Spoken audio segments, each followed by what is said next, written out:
P block elements, ठीक है, P block elements. हाँ, पी ब्लॉक एलिमेंट्स में लास्ट लोगों ने कहां तक पढ़ा, कोई बताएगा मुझे? Oxo acid. क्या कर बेटा, कहां तक पढ़ा था? Oxo acid. ऑक्सो एसिड पढ़ा था हम लोगों ने।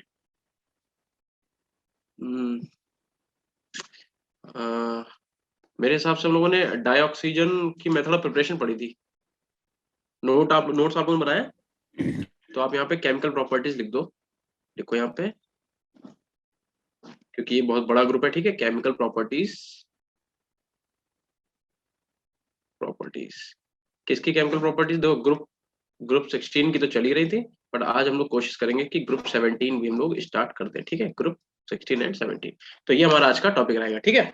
चलो फिर स्टार्ट करते हैं। तो अगर आप लोगों ने नोट्स बनाए होंगे तो आपको पता होगा कि हम लोगों ने डाई ऑक्सीजन यानी कि O2 की मेथड ऑफ प्रिपरेशन स्टार्ट की थी, ठीक है। और O2 की मेथड ऑफ प्रिपरेशन में हम लोगों ने उसका इंडस्ट्रियल मेथड भी देख लिया था, कॉमर्शियल मेथड भी देख लिया था, ठीक है। तो आज हेडिंग आपकी पड़ेगी प्रॉपर्टीज, ठीक है। तो आप लोग हेडिंग डालिए प्रॉपर्टीज, किसकी? O2 की बात कर रहे हैं, ठीक है।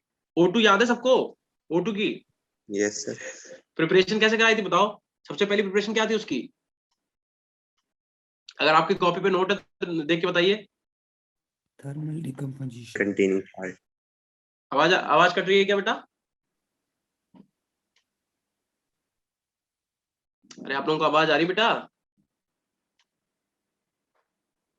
यस हेलो, आ रही है ना आवाज? Yes sir. चलिए तो बताइए। ठीक है, ठीक है, तो बताइए मुझे, लास्ट हम लोगों ने क्या हेडिंग डाली थी? प्रिपरेशन बता दो। चलो प्रिपरेशन की हम लोगों ने लेबोरेटरी प्रोसेस देखा था और बहुत सारी चीजें। कौन कौन सी थी? पहली कौन सी थी? Heating oxygen containing salt. बिल्कुल सही है। फिर दूसरी कौन सी थी? Thermal decomposition of less reactive metal oxide, ठीक है। थर्ड कौन सी थी? Third decomposition of decomposition H2O2 catalyst. और लार्ज प्रिपरेशन क्या थी? लार्ज स्केल पे कैसे बनाया था हम लोगों ने? याद है किसी को? इलेक्ट्रोलाइसिस से, ध्यान है? वाटर की हम लोगों ने इलेक्ट्रोलाइसिस कराई थी, उससे हम लोगों को H2 जो है कैथोड पे मिल गया था, O2 हमें एनोड पे मिल गया था। और एक लास्ट थी इंडस्ट्रियल प्रिपरेशन, वो नोट करिए आपने। Yes sir. वो क्या थी बताइए? क्या करते थे हम लोग? हम लोग एयर जो है उससे क्या करते थे? हम लोग रिमूव कर देते CO2 को और जितनी भी हमारी वाटर वेपर होती थी उसे, फिर हम लोग उसका क्या कराते थे? रिमेनिंग गैस का बताइए बेटा। लिक्विफाइड एंड लिक्विफाई कराते थे, लिक्विफाई करते थे और कराते थे जिससे हमें फ्रैक्शनल O2 हमें मिल जाती थी, ठीक है। तो हम लोगों की प्रिपरेशन हम लोग देख चुके थे। आप आज हेडिंग डालिए प्रॉपर्टीज, ठीक है, किसकी? O2 की। तो हम लोग आज हेडिंग डालेंगे प्रॉपर्टीज। पहले हम यहाँ पे एक बार लिख देते हैं कि हम लोग क्या पढ़ रहे थे। मेथड ऑफ प्रिपरेशन पढ़ रहे थे O2 का, ठीक है, नहीं तो आप कंफ्यूज हो जाओगे कि टॉपिक क्या था।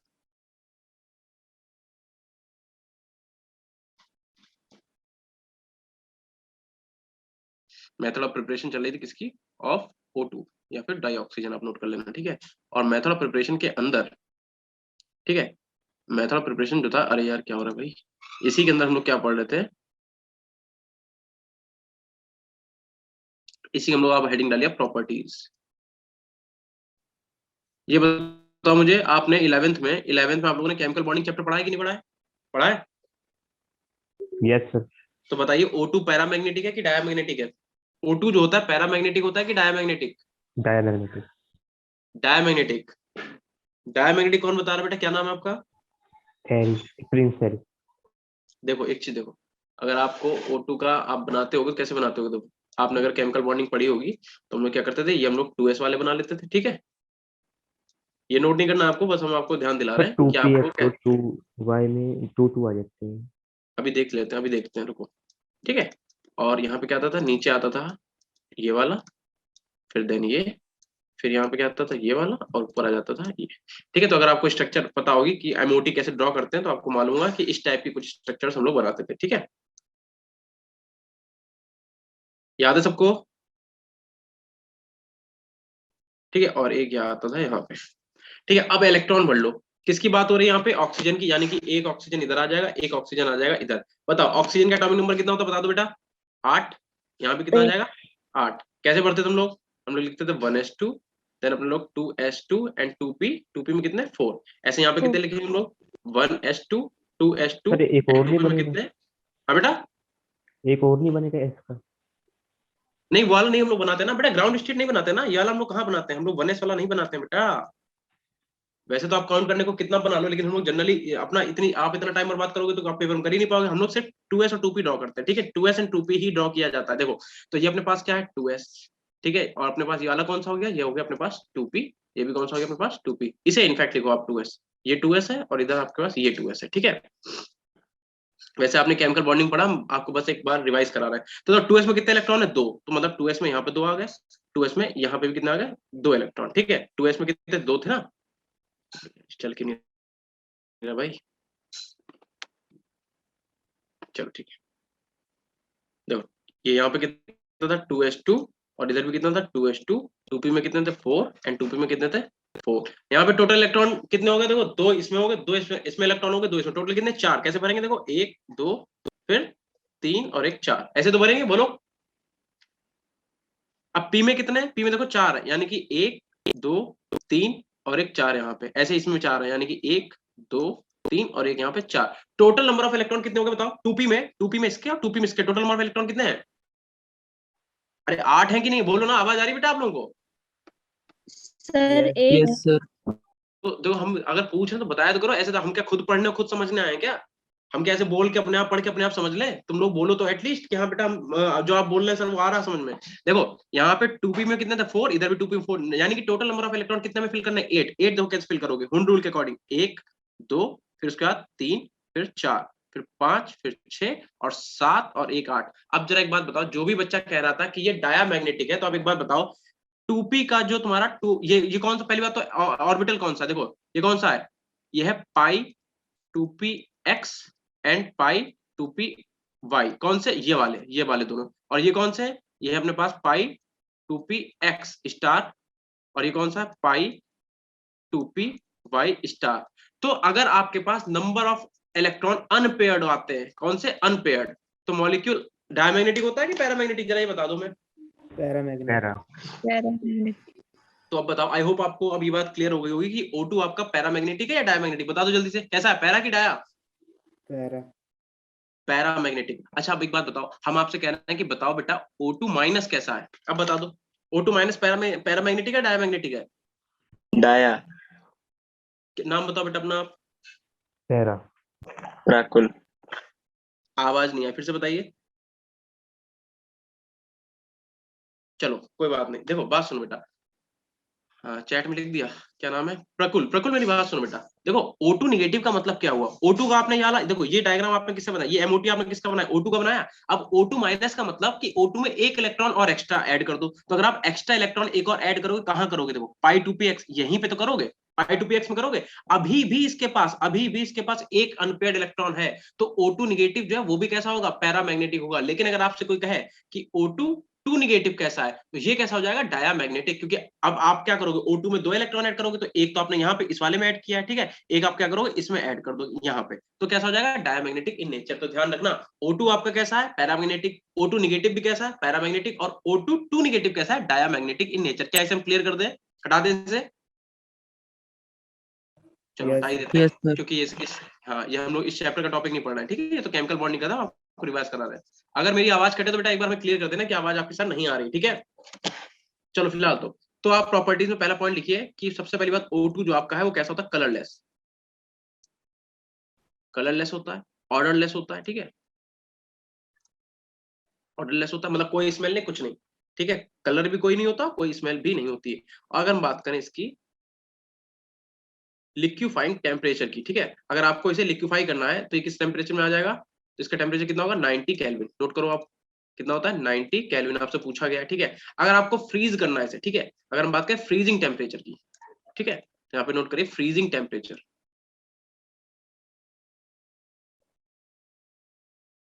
फ्रीजिंग टेम्परेचर कितना होता है 55 केल्विन, ठीक है।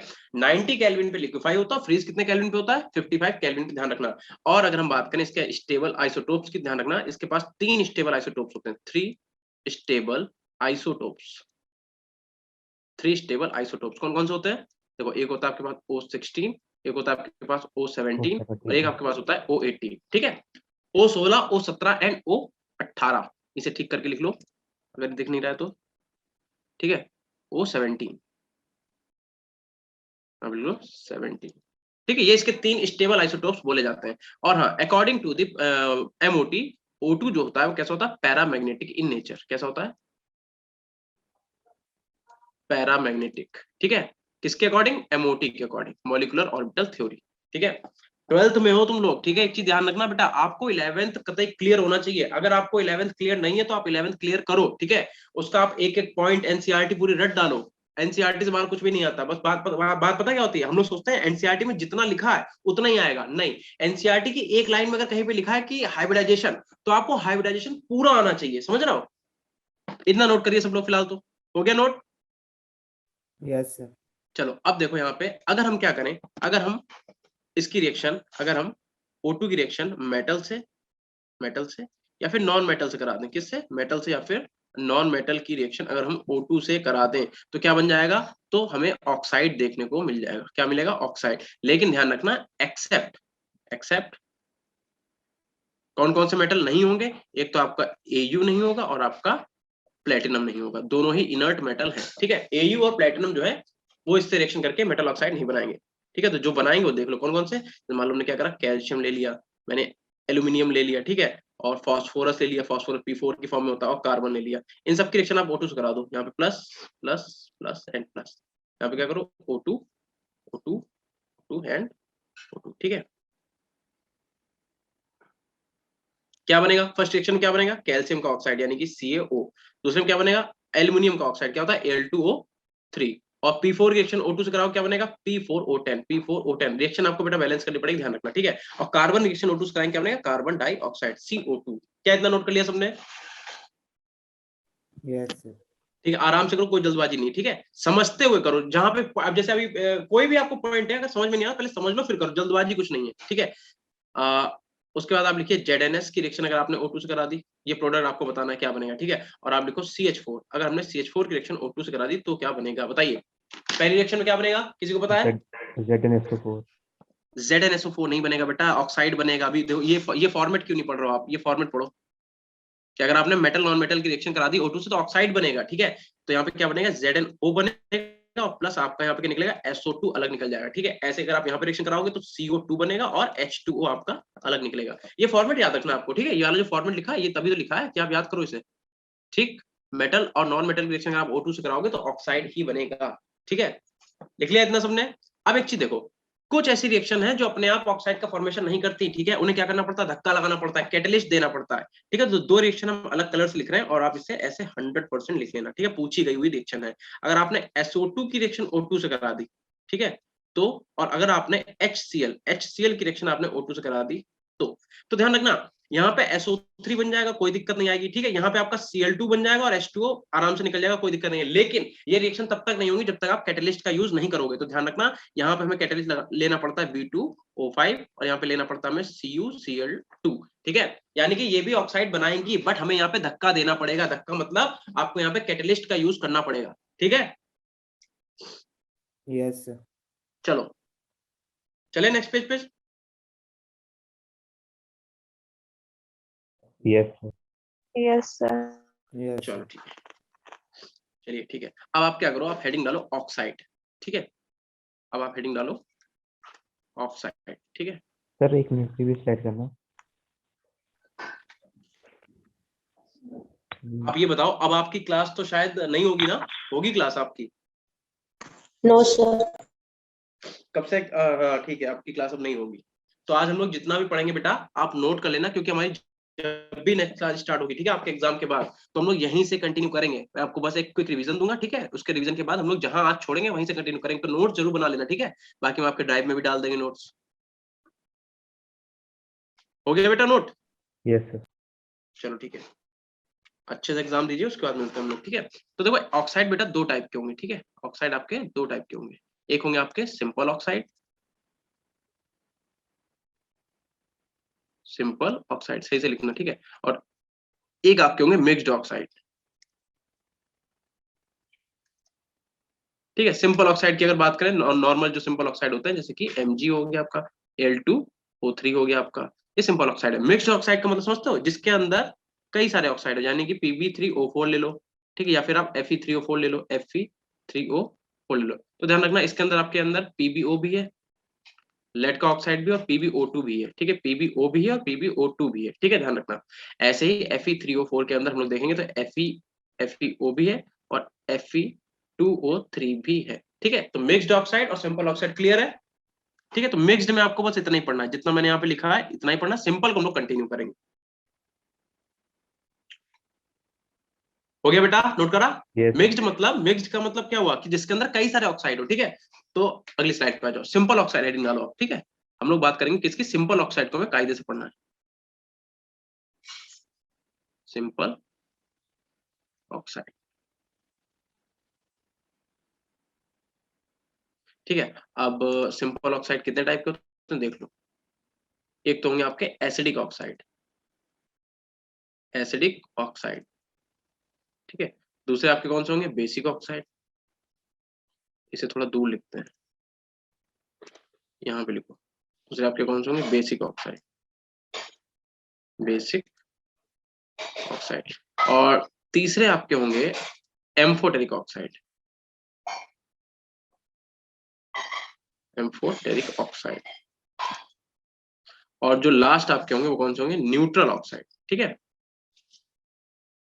न्यूट्रल ऑक्साइड, ठीक है। अब देखो इन्हें एक एक करके समझना हम लोगों को। देखो एसिडिक ऑक्साइड आपके क्या होंगे, ठीक है। एसिडिक ऑक्साइड वो होंगे कि अगर हम क्या करें, हम ऑक्साइड की रिएक्शन अगर हम H2O से करा दें, वाटर से, और हमें क्या मिल जाए, एसिड मिल जाए, ठीक है। तो ऐसे ऑक्साइड को हम लोग क्या बोलेंगे, एसिडिक ऑक्साइड। क्या इतना क्लियर है? Yes, sir. देखो रिएक्शन देखो कौन कौन सी, देखो फॉर एग्जांपल हम क्या करें, हम SO2 ले लें, ठीक है, SO2, और इसकी रिएक्शन करा दें किससे, वाटर से, यानी कि हम यहाँ पे H2O ले लें, तो हमें क्या मिलेगा, हमें मिलेगा H2SO3, H2SO3।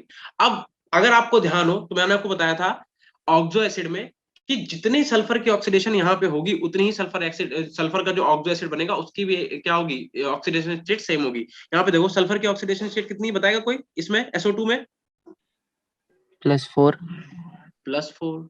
तो आपका जो भी मॉलिक्यूल बनेगा, आप जैसे मान लो यहाँ पे कई ऑप्शन दिए होते, मान लो आपको H2SO3 भी दिया होता और आपको H2SO4 भी दिया होता, या फिर अगर आपको H2SO5 भी बनता है, ठीक है, H2SO5 भी दिया होता, तो आप कैसे पहचानते कि यही प्रोडक्ट बनेगा? आपको बस ऑक्सीडेशन स्टेट चेक करनी थी। देखो यहाँ पे आप निकालो कितना हो जाएगा, निकाल के देखो, 3 2 6 और 6 में से 2 माइनस करो कितना आएगा, +4 आएगा ऑक्सीडेशन स्टेट। यहाँ पे निकालो 4 दूनी 8 और 8 में से 2 गया कितना हो जाएगा, यहाँ पे +6 आएगा। यहाँ कितना आएगा बता दो, +8, ठीक है, सॉरी, हाँ +8 आएगा। तो देखो तुम्हें क्या करना है, कैसे पहचानोगे कि तुम ये वाला H2SO3 ही बनेगा, बट आपको क्या करना है, बस आप SO2 में ऑक्सीडेशन स्टेट चेक कर लो कितनी, +4, और इधर चेक कर लो, तो जिसमें +4 होगी ऑक्सीडेशन स्टेट सल्फर की, वही वाला कंपाउंड बनेगा, बाकी के ये सब कुछ भी नहीं बनेगा। ये मैं आपको बता चुके हैं, ठीक है। ऐसे अगर आप देख लो, जैसे मान लो हम क्या करें, अब हम आपको ऑप्शन देते हैं, ठीक है, Cl2O7 है, ठीक है, इसकी आप रिएक्शन करा H2O से कराओ, या फिर अगर आप कराओ CO2 की रिएक्शन करा दो, किससे आप करा दो, H2O से, या फिर आप क्या करो N2O5 की करा दो, N2O5 की रिएक्शन करा दो H2O से। बता सकता मुझे कोई प्रोडक्ट क्या क्या बनेगा, बता दो जल्दी से। देखो यहाँ पे क्लोरीन की ऑक्सीडेशन स्टेट कितनी है, +7 है, कार्बन की कितनी है, +4 है, और यहाँ पे बताओ नाइट्रोजन कितनी है, +5 है।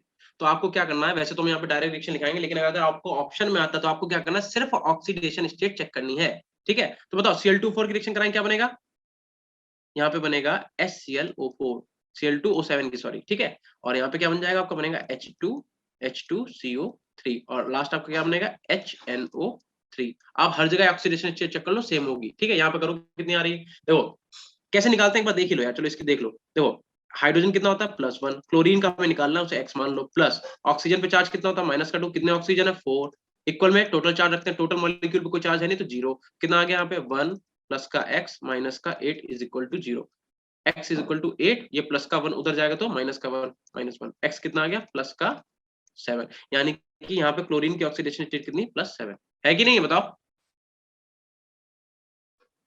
ठीक है। ऐसे आप क्या यस करो, सर। यहाँ पे चेक कर लो, तो यहाँ पे +4 आएगी, और यहाँ पे चेक करोगे तो +5 ही आएगी, ठीक है। बस आपको याद रखना है कि जितनी ऑक्सीडेशन स्टेट रिएक्टेंट में है उतनी ही ऑक्सीडेशन स्टेट होनी चाहिए, ठीक है, ठीक है। अब आप यहाँ पे क्या करो, एक लाइन खींच लो पहले तो, चलो ठीक है। हाँ। हो गया नोट बेटा इतना? Yes sir. Yes, चलिए sir. ठीक है। बेसिक ऑक्साइड क्या होंगे? क्या आपने ऑक्साइड उठाया, ठीक है, इसे आप पहले तो अंडरलाइन करो, ठीक है, इतनी सी, अरे ये क्या हो रहा है भाई, तो इतनी सी बात को आप पहले तो ऐसे बॉक्स में करो, ठीक है, ये आपको फॉर्मेट है, ये आपको याद ही रखना पड़ेगा, ठीक। अब आप क्या करो, अगर आपने क्या करा, ऑक्साइड की रिएक्शन आपने H2O से कराई और आपको मिल गया क्या, बेस, तो ऐसी रिएक्शन को लोग बेसिक ऑक्साइड, या फिर ऐसे ऑक्साइड को हम लोग क्या बोलेंगे, बेसिक ऑक्साइड बोलेंगे, ठीक। इसे भी आप क्या करो, बॉक्स में बंद कर लो, ठीक है। अब आ जाओ रिएक्शन देख लो, कौन कौन सी हो सकती है, बताएगा कोई? देखो, अगर आपने Na2O की रिएक्शन करा दी किससे, H2O से, क्या बन जाएगा बताओ, बनाएगा कोई? NaOH का फॉर्मेशन हो जाएगा, ठीक है। अगर ऐसे CaO की रिएक्शन में करा दी किससे, वाटर से, क्या बन जाएगा, कैल्शियम हाइड्रोक्साइड, CaOH का होल ट्वाइस। स्लेग ग्लाइड, जिससे हम लोग घरों में जो पुताई होती है, पेंटिंग होती है, कहीं कहीं होती है, ठीक है, चूने की पेंटिंग जो होती है प्लास्टर पे, उसे हम लोग बोलते हैं स्लेग ग्लाइड। ऐसे अगर आप BaO की रिएक्शन करा दो किससे, वाटर से, तो क्या बन जाएगा, बेरियम हाइड्रोक्साइड, BaOH का होल ट्वाइस, ठीक है। तो ये हो गया आपके बेसिक ऑक्साइड, ठीक है इतना?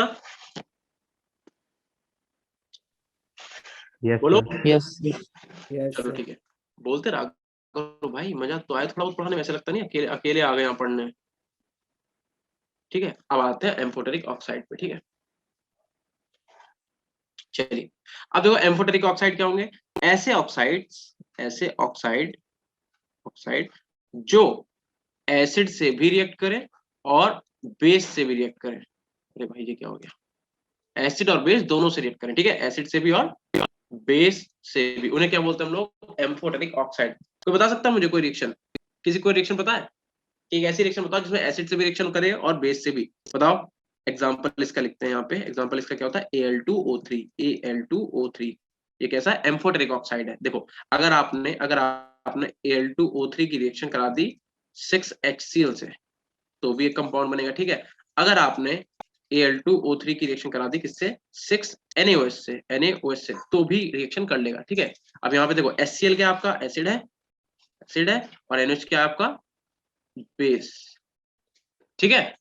तो देखो यहाँ पे क्या रिएक्शन बने, यहाँ पे कोऑर्डिनेशन कंपाउंड का फॉर्मेशन होगा, AlH2O का होल 6N+3, और यहाँ पे क्या निकलेगा, 6Cl नेगेटिव जो है निकल जाएगा। ऐसे अगर आप यहाँ पे रिएक्शन कराओगे तो क्या बनेगा, यहाँ भी एक कोऑर्डिनेशन, अभी आपने कोऑर्डिनेशन नहीं पढ़ा है ना, पढ़ा है कोऑर्डिनेशन क्यों बेटा, बता दो। Yes sir. पढ़ ली है। पढ़ लिया कोऑर्डिनेशन? नहीं सॉरी सर, मुझे वैसे पढ़ ली है, कोचिंग लेनी पड़ी। क्या करो बेटा, सर कोचिंग लेनी पड़ी हम लोग की। कोचिंग में नहीं पढ़ा, स्कूल में पढ़ लिया ना, यस तो आपको सर। इनकी नेमिंग वगैरह तो आती होगी ना इनकी, यस मतलब आपको समझ में तो आता ही होगा कोऑर्डिनेशन कंपाउंड क्या होते हैं क्या नहीं होते हैं। Yes Yes. सर। बस ठीक है, तो इतना नोट करिए जल्दी से, स्पीड में आप इतना नोट करो। हाँ, हो गया note? Yes sir. Yes, sir. अगर नोट हो गया तो आप देखो न्यूट्रल ऑक्साइड के नीचे आप लिख लो, नाइदर एसिडिक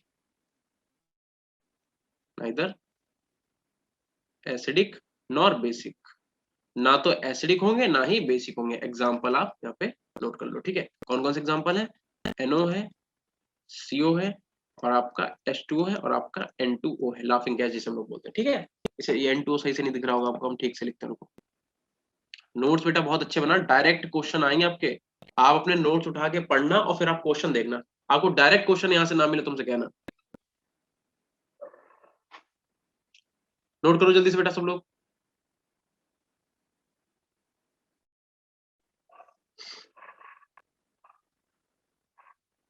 हो गया note? Yes sir. Yes, sir. चलो सब लोग कर लो, सब लोग आराम से नोट करिए, कोई जल्दबाजी नहीं, ठीक है।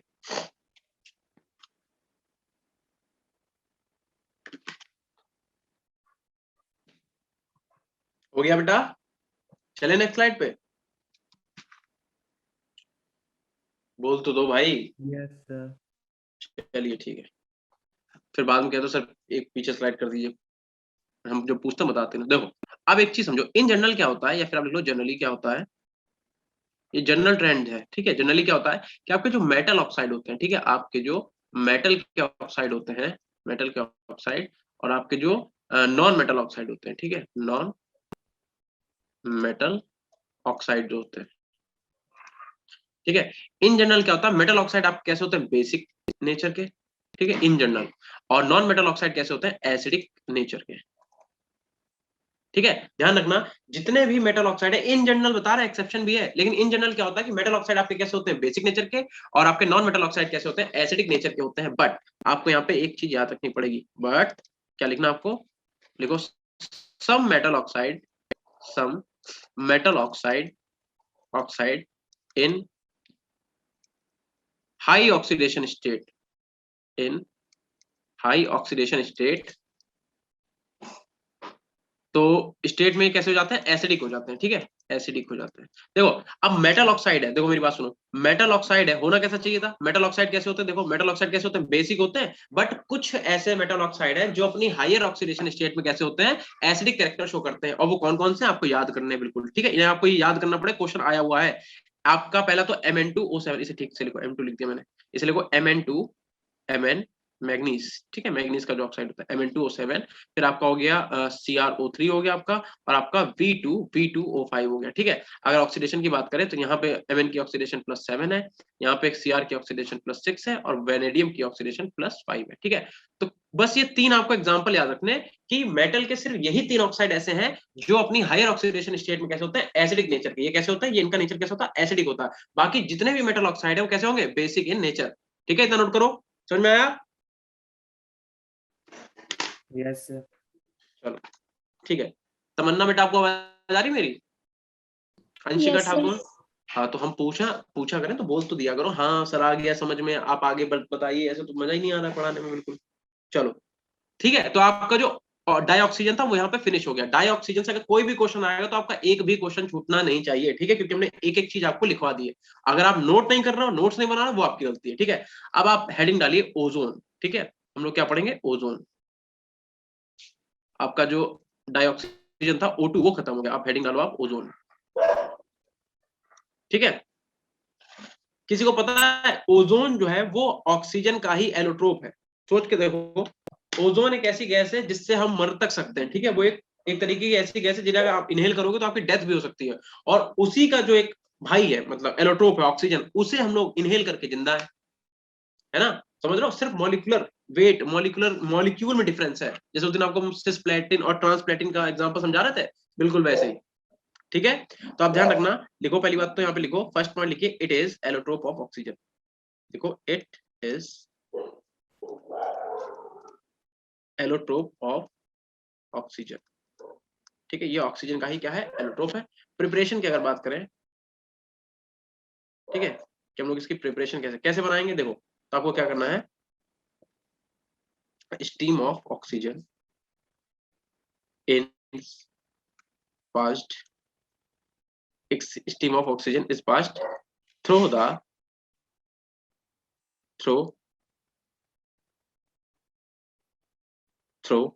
silent electric discharge, तो आपको ऑक्सीजन जो है मिल जाएगी, ठीक है। और एक चीज ध्यान रखना, या पहले आप रिएक्शन लिख लो, ठीक है। रिएक्शन क्या है अपने पास, रिएक्शन ये है कि अगर हम 3O2 को इलेक्ट्रिकल डिस्चार्ज दें तो ये क्या करेगा, 2O3 में कन्वर्ट हो जाएगा, ठीक है। और ये ओजोनाइड ऑक्सीजन बोलते हैं, ठीक है, ओजोनाइड ऑक्सीजन,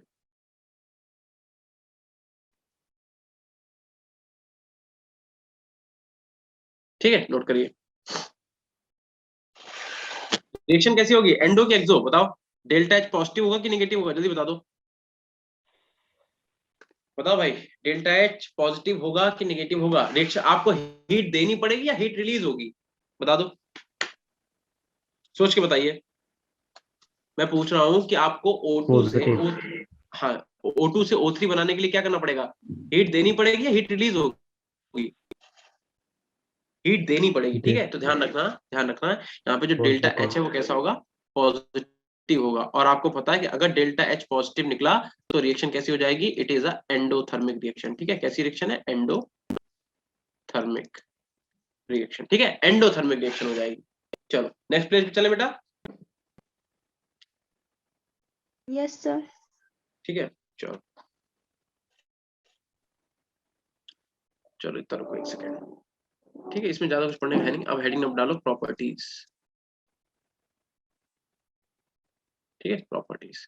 प्रॉपर्टीज में क्या क्या है देखो। प्रॉपर्टीज की अगर बात करें तो जो आपका प्योर O3 है, प्योर O3, ठीक है, ध्यान रखना ये क्वेश्चन पूछा गया था। ठीक है, ये शायद 2019 में 2019 का क्वेश्चन पूछा गया था कि आपका जो O3 है वो गैसेस फॉर्म में किस कलर का होता है, सॉलिड फॉर्म में किस कलर का होता है और लिक्विड फॉर्म में किस कलर का होता है, ध्यान रखना।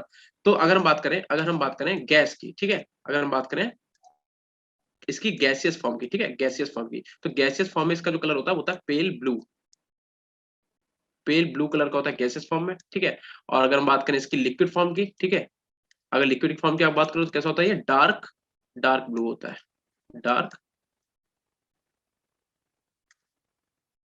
Dark blue. ठीक है, और अगर हम बात करें, अगर आपने सॉलिड सॉलिड फॉर्म में से कर दिया, ठीक है, तो सॉलिड फॉर्म में इसका कलर जो होता है वॉयलेट ब्लैक, वॉयलेट ब्लैक। ठीक है बेटा, इतनी चीज को 100% कर लेना। पूछा हुआ क्वेश्चन है कि जो आपको इसका कलर पूछा गया है सीधा सीधा कि बताओ जो आपका प्योर O3 होता है, प्योर O3 मतलब ऑक्सीजन, ओजोन की बात कर रहे हैं, तो ओजोन जो है वो गैसेस फॉर्म में किस कलर का होता है, लिक्विड फॉर्म में किस कलर का होता है और सॉलिड फॉर्म में किस कलर का होता है, इसे लिख लेना 100%, यहाँ से क्वेश्चन पूछा जाएगा। ठीक है, अच्छा दूसरी बात, अगर हम बात करें O3 की, तो ये थर्मोडायनेमिकली अनस्टेबल है। ठीक है,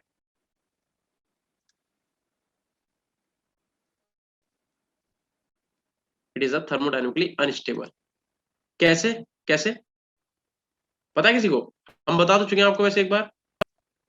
अनस्टेबल हमने बताया था, जितने भी क्राउडेड प्लेस होते हैं, क्राउडेड मतलब जहां पे भीड़ भाड़ बहुत ज्यादा होती है, तो वहां पे ओजोन के चैम्बर लगाए जाते हैं। आपको पता है ओजोन के चैम्बर वहां पे लगाए जाते हैं O3 के, और इसे क्या करते हैं, हीट कर देते हैं। तो जैसे आप O3 को हीट करोगे तो यहाँ से O2 और नेसेंट ऑक्सीजन निकलती है, यानी कि वहां पे ऑक्सीजन की कमी थी, हमने क्या करा, ओजोन के चैम्बर लगा के उन्हें हीट करा और हमने वहां पे ऑक्सीजन प्रोवाइड करा दी। सोचो, हम जिससे इतना खतरनाक समझ रहे थे हमने उसे अपने यूज में ले लिया, है ना। तो ध्यान रखिएगा, ठीक है, ये थर्मोडायनेमिकली क्या होती है, अनस्टेबल होती है। दैट मीन अगर आपने O3 को हीट किया थोड़ा सा भी, तो ये कन्वर्ट हो जाएगी किसमें, O2 में और नेसेंट ऑक्सीजन में।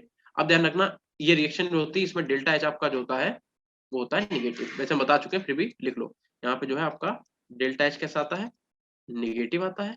ठीक है, और डेल्टा S कैसा आता है, पॉजिटिव। और ओवरऑल आपका जो डेल्टा G होता है, डेल्टा G वो कैसा आता है, वो आता है निगेटिव। इस वजह से अगर आपको पता होगा, अगर आपने इलेक्ट्रोकेमिस्ट्री पढ़ी है, ठीक है, कि डेल्टा H अगर निगेटिव है तो ये कैसी रिएक्शन हो जाएगी, स्पॉन्टेनियस रिएक्शन, स्पॉन्टेनियस रिएक्शन। मतलब ये कि आपको इसमें कुछ भी नहीं करना, ये रिएक्शन अपने आप होगी। ठीक है, आपको इसके करने के लिए कुछ भी नहीं करना है। अगर हम बात करें नेसेंट ऑक्सीजन की, इसे थोड़ा सही से लिख देते हैं, ये आपको समझ में शायद ना आ रहा हो। ठीक है, इसे थोड़ा ठीक करके लिखते हैं। ये आपका हो गया नेसेंट ऑक्सीजन। नेसेंट ऑक्सीजन ध्यान रखना, लिखना पावरफुल ऑक्सीडाइजिंग एजेंट है ये, powerful oxidising agent.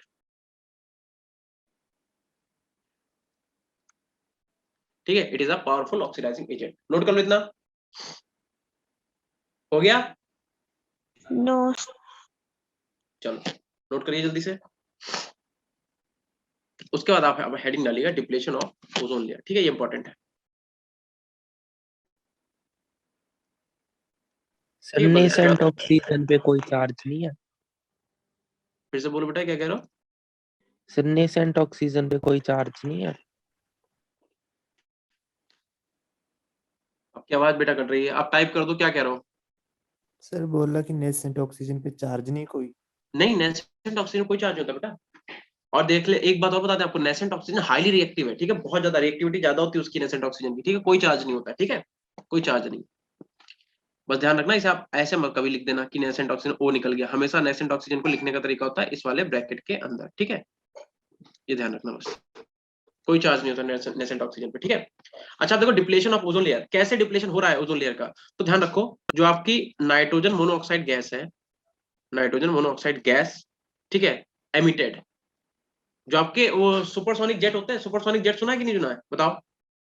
Supersonic Yes, jet sir. जो होते हैं फाइटर जो फाइटर प्लेन होते हैं, तो उनसे नाइट्रोजन मोनोऑक्साइड निकलती है और वो इससे रिएक्शन करके क्या करती है, इसे डिप्लेशन कर देती है। जो ओजोन लेयर है अपनी बात देखो, अर्थ का जो क्रस्ट है उसको क्रस्ट कह रहे हैं, आपकी जो स्ट्रेटोस्फेयर है उससे ऊपर कौन सी लेयर है, ओजोन लेयर है। तो उसमें क्या हो रहा है, डिप्लेशन हो रहा है, वहां पे क्या ओजोन के होल हो जा रहे हैं बहुत बड़े, मतलब गड्ढे हो जा रहे हैं। उससे क्या हो रहा है कि यूवी लाइट जो डायरेक्ट पड़ रही है, और यूवी लाइट डायरेक्ट पड़ने का मतलब क्या होता है, आपकी स्किन पे अगर यूवी लाइट डायरेक्ट पड़ेगी तो वहां पे स्किन कैंसर होने का बहुत ज्यादा चांसेस होता है। यानी कि जितने भी ऐसे एरिया है पूरी अर्थ पे जहां पे डिप्लेशन हो रखा है ओजोन का, जहां पे मतलब बड़े बड़े छेद हो गए हैं, जहां से UV light direct sunlight direct earth पे पड़ रही है, तो वहां पे क्या है, लोगों को स्किन कैंसर जल्दी हो जाता है, बहुत ही तेजी हो जाता है स्किन कैंसर। ठीक है, ध्यान रखना इतनी सी बात। तो आप इसमें लिखो क्या लिखा आपने, नाइट्रोजन मोनोऑक्साइड गैस एमिटेड, देखो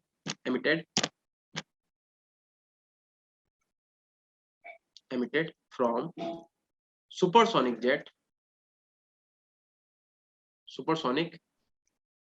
जेट ठीक है, जेट एरोप्लेन, ये क्या करते हैं, ये डिप्लीट कर रहे हैं किसे, ओजोन लेयर को। ठीक है, यानी कि अगर अगर आप क्या करो, नाइट्रोजन मोनोऑक्साइड गैस की रिएक्शन आप करा दो किससे, O3 से, तो यहाँ से क्या कर रहा है, नाइट्रोजन डाइऑक्साइड गैस निकल रही है। ठीक है, और आपके यहाँ से O2 गैस भी निकल रही है। लेकिन इससे हो क्या रहा है, इससे ओजोन का मॉलिक्यूल तो टूट रहा है। हमारी अर्थ को देखो, जिसने भी अर्थ बनाई है, अगर आप लोग बिलीव करते हो साइंस में, भगवान में, तो आपको पता है कि अर्थ कितने सही तरीके से बनाई गई है। क्या आप सोचो, अर्थ से 11 किलोमीटर ऊपर तक क्या आपका एटमॉस्फेयर है, उसी एटमॉस्फेयर में कई सारी गैसेस है, बट हम लोग और सब सारी गैसेस देखो मिली हुई हैं, मिली हुई इन द सेंस एक ही एटमॉस्फेयर में तो है, मिली हुई इन द सेंस का मतलब ये नहीं आपस में मिली हुई है, बट फिर भी क्या वो अलग अलग है ना, कोई दीवार नहीं कुछ नहीं, फिर भी अलग अलग है, क्यों, रिएक्टिविटी की वजह से। हम लोग इनहेल किसे करते हैं, सिर्फ ऑक्सीजन को, और सोचो लास्ट में उन्होंने ओजोन लेयर लगा रखी है, जिससे जो यूवी लाइट है वो छन के आएगी, एकदम डायरेक्ट आएगी, तो हम लोग झेल नहीं पाएंगे। ठीक है, इतना नोट हो गया। Yes, sir. चलो ठीक। अब इसके बाद आप क्या करो, देखो इसके बाद आप स्ट्रक्चर और हेडिंग डाल लीजिए। ठीक है, स्ट्रक्चर की बात कर लेते हैं। ठीक है, देखो स्ट्रक्चर ओजोन की कैसी होती है, O डबल बॉन्ड O, और यहाँ पे O। अब यहाँ पे सिंगल बॉन्ड कितने लोन पे होंगे, 1 2 1 2 1 2।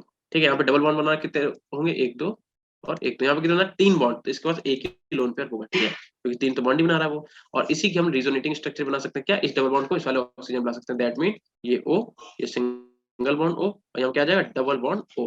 अब जो डबल बॉन्ड O है तो कितने लोन पेयर होंगे, 2। ठीक है, इसके पास कितना होगा, एक ही होगा, इसके पास कितना होंगे, 3 1 2 3। ठीक है, ये आपकी स्ट्रक्चर होती है। ठीक है, आपको ये याद नहीं रखना, मेन आपको स्ट्रक्चर याद रखनी ये वाली। ठीक है, कि ओजोन, इधर लिखो ओजोन, और यहाँ पे लिखो O, और ऐसे यहाँ पे ऐसे डॉटेड बॉन्ड बना दो। ये कैसा बन गया,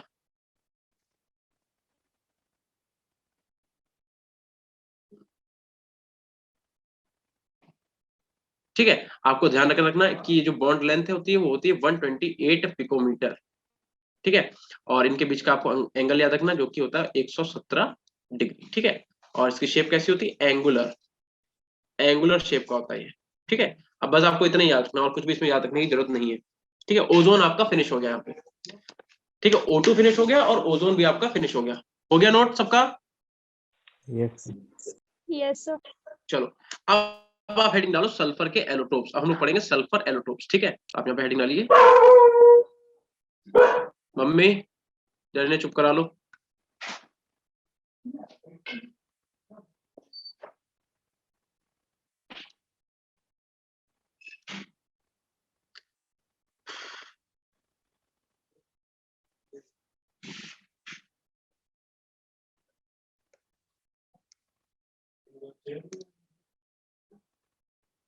आप लोगों के पास डॉग्स हैं, कितने लोगों ने डॉग को पाल रखा है, सर था 1 month ago.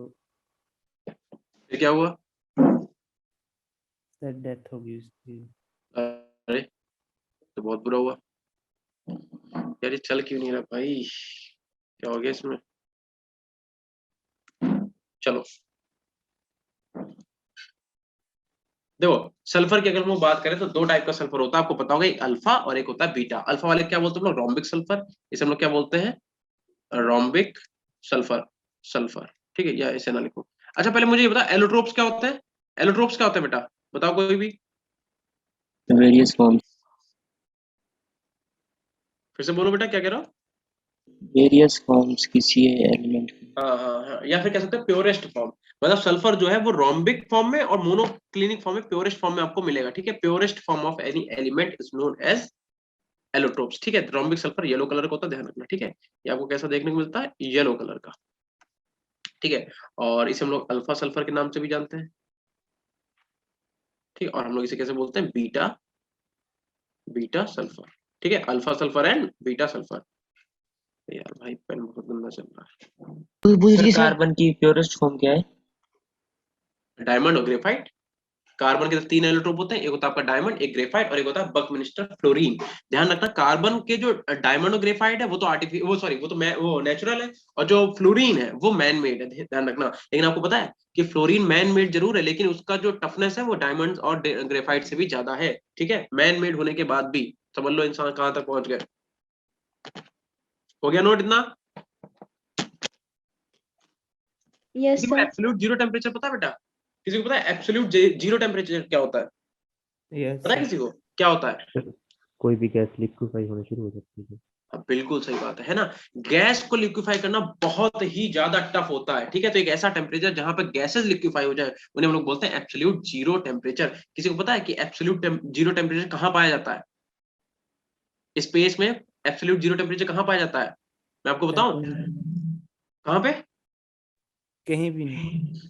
कहीं भी नहीं, ठीक है। क्योंकि क्योंकि जो नेबुलाज होते हैं, नेबुला जो होते हैं, नेबुला में भी एब्सोल्यूट जीरो टेम्परेचर नहीं होता। नेबुला होते क्या है कि स्पेस का जो पूरा कचरा है वो एक जगह जाके जम जाता है, ठीक है, वो नेबुला बन जाता है। और नेबुला में होता क्या है कि वहां पे मतलब टेम्परेचर बहुत लो हो जाता है, माइनस में चला जाता है, बहुत ही लो जाता है। लेकिन एब्सोल्यूट जीरो वहां भी नहीं होता। बट आपको पता है कि रशिया की एक लैब में कुछ जो बच्चे हैं उन्होंने एब्सोल्यूट जीरो टेम्परेचर क्रिएट कर दिया था। सोच के देखो कि ह्यूमन क्या क्या कर सकते हैं, सर ठीक बच्चों है। में साइंटिस्ट ने किया मतलब था बताइए। साइंटिस्ट ने प्रोजेक्ट दिया था बच्चों को, वो बच्चे अब वहां यार हार्वर्ड यूनिवर्सिटी और वहां जो बच्चा पढ़ रहा है वो भी साइंटिस्ट ही हो गया, तो उन लोगों ने जो है एब्सोल्यूट जीरो टेम्परेचर लैब में क्रिएट कर लिया था, जबकि पूरे स्पेस में कहीं भी एब्सोल्यूट जीरो टेम्परेचर नहीं है। सोच के देखिए। चलो फिलहाल तो अभी यहाँ पे अपने लोग आते हैं, ठीक है। तो ध्यान रखना below 369 kelvin, below 369 kelvin alpha sulphur जो होता है, अल्फा सल्फर आपका जो होता है वो स्टेबल होता है, ठीक है। अगर टेम्परेचर इससे कम है तो अल्फा सल्फर स्टेबल होगा, ठीक है। और यहाँ पे लिख सकते हो क्या हुआ जिमी, क्या हो गया, ठीक है। लिखिए आप यहाँ पे लिखो after after 369 kelvin, after 369 kelvin क्या है, केल्विन बीटा सल्फर स्टेबल होता है, बीटा सल्फर स्टेबल होता है, ठीक है। अगर टेम्परेचर आपका 369 केल्विन से कम है तो अल्फा सल्फर जो है वो स्टेबल होगा, और अगर आपने टेम्परेचर को बढ़ा दिया 369 से ज्यादा कर दिया तो बीटा सल्फर स्टेबल होगा, ठीक है, ध्यान रखना। और एक चीज यहाँ पे और लिखो, आप लिखो एट 369 केल्विन, ठीक है, बोथ बोथ यानी कि alpha and beta sulphur sulphur stable होते हैं, ठीक है। 369 केल्विन पे अल्फा एंड बीटा सल्फर दोनों ही क्या होते हैं, स्टेबल होते हैं। इसीलिए इसीलिए हम लोग क्या करते हैं, इस टेम्परेचर को ट्रांजिशन टेम्परेचर बोलते हैं। स्टेबल यहाँ पे क्या लिखना था, स्टेबल लिखना था ना, स्टेबल। इसी वजह से आप लिख लो कि जो आपका 369 होता है, 369 केल्विन, इसे हम लोग ट्रांजिशन टेम्परेचर बोलते हैं। ये क्वेश्चन आपसे पूछा गया कि ट्रांजिशन टेम्परेचर कौन सा होता है, ठीक है। 4 ऑप्शन वहां दिए गए थे। एक सेकंड भाई,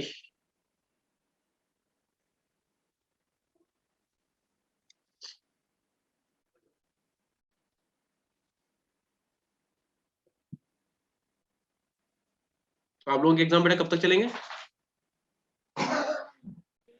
फर्स्ट अप्रैल, अच्छा फर्स्ट चलिए अप्रैल। ठीक है। तो ये नोट हो गया सबका? हो गया बेटा, नोट हो गया? Yes Yes, sir. चलो ठीक है। अब आप एक क्या करो, आप एक साइड में लिखिए अल्फा सल्फर, यहाँ पे लिखो अल्फा सल्फर, ठीक है। फिर से लिखो यार,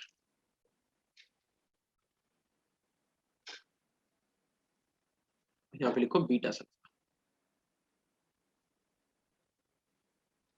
और यहाँ पे आप क्या करो बीच में से एक लाइन खींच दीजिए। ठीक है, इसमें कुछ पॉइंट देखो। सबसे पहले प्रिपरेशन की बात करें, प्रिपरेशन की देखो, तो आपका जो रोल सल्फर होता है, ठीक है, सल्फर के बेटा सबसे बहुत ज्यादा एलोट्रोप्स होते हैं, ठीक है, उसे अगर हम लोग CH2 में, कार्बन डाइसल्फाइड में, एक सेकंड रुकना बेटा,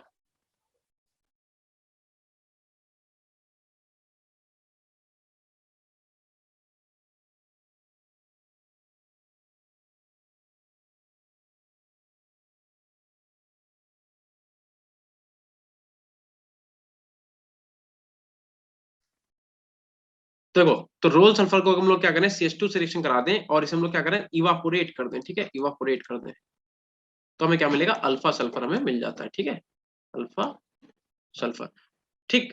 और दूसरा पॉइंट लिखो, ठीक है, it is insoluble in H2O, insoluble in H2O, water में कैसा है, इनसॉल्युबल है, ठीक है। अगली बात,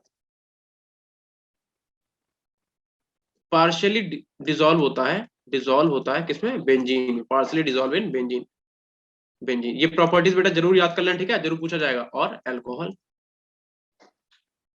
अल्कोहल और ईथर, ठीक है, यानी कि बेंजीन, अल्कोहल और ईथर में पार्शियली डिसॉल्व होता है।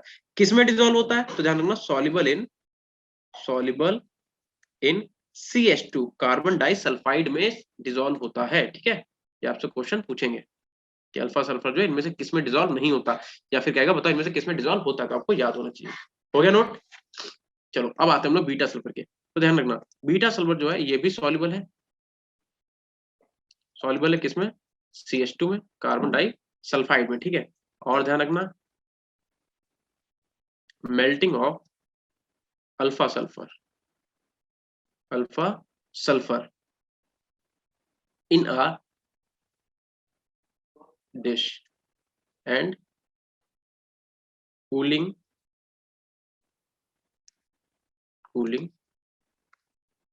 till crust is formed। मतलब अगर आप क्या करो, अल्फा सल्फर को आप मेल्ट करना चालू करो और जब तक आपको पीपीटी ना मिल जाए, क्रस्ट मतलब एक क्रस्ट क्या बोलेंगे, लेयर ना मिल जाए, एक सूखी लेयर, जैसे जैसे नहीं दीवारों पे पपड़ी लग जाती है, ठीक है, उस टाइप की अगर आपको एक लेयर मिल जाए, तब तक आपको मेल्ट करना और आपको क्या मिलेगा, बीटा सल्फर का फॉर्मेशन हो जाएगा, ठीक। इतना नोट करा, किया बेटा, यस सर। Yes sir. चलो बस, ठीक है। अब इनके स्ट्रक्चर देख लेते हैं, ठीक है, तो आप यहाँ पे लिखो, लिखो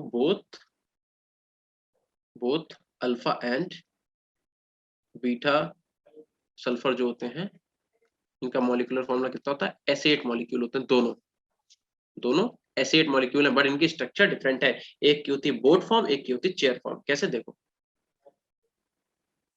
पहले काम करते हैं, एक वो बना लेते हैं, ठीक है,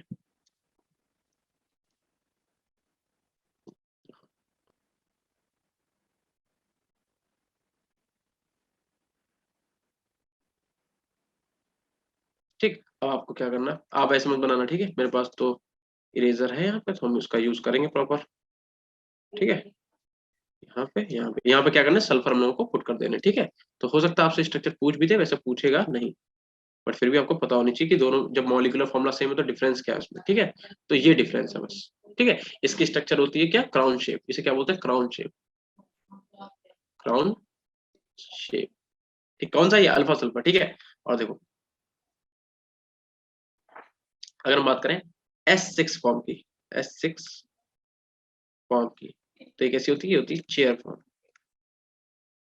चेयर फॉर्म, ठीक है। कैसे बनाते हैं, देखो,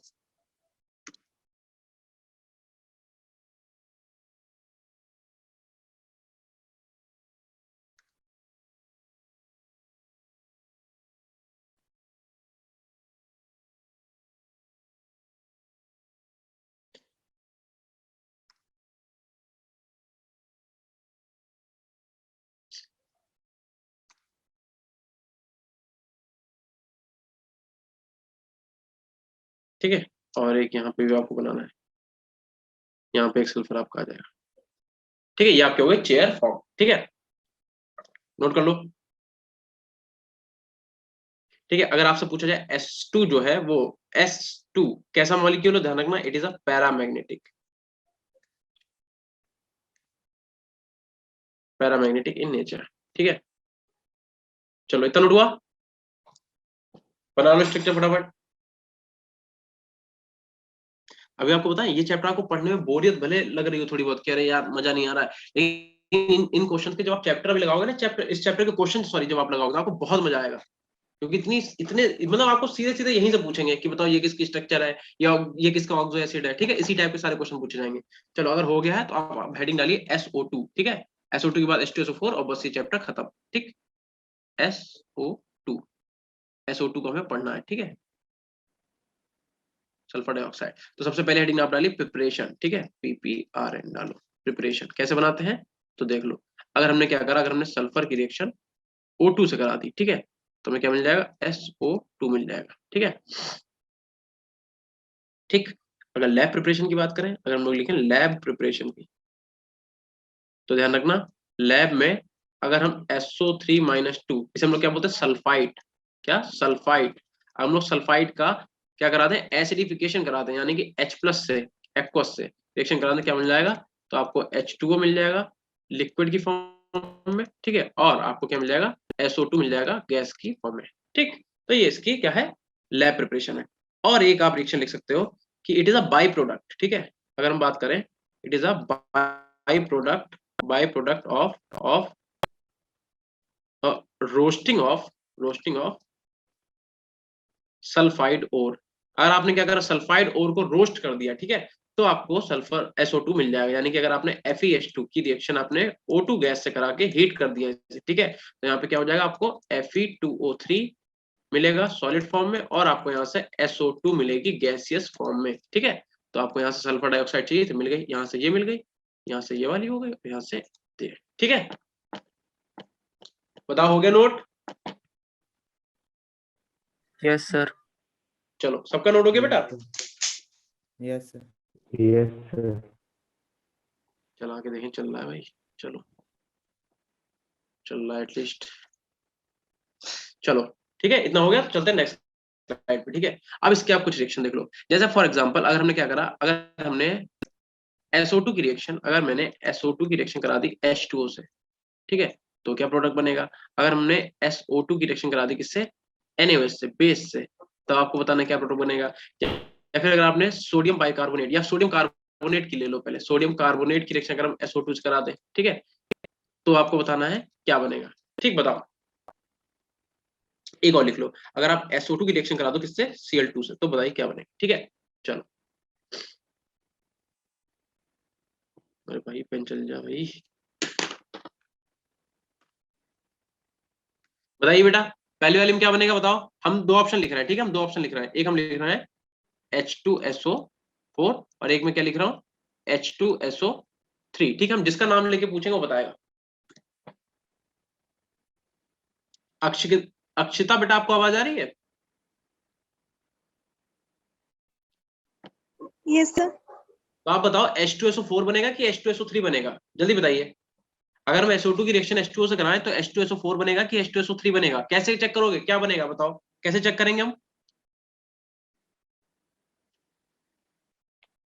आपने क्लास ठीक से ली है बेटा कि नहीं। Sir H2SO4। H2SO4 बनेगा, कैसे कैसे पता आपको कि H2SO4 बनेगा। अक्षिता बताइए बेटा। अंजलि बेटा, आपको आवाज आ रही है।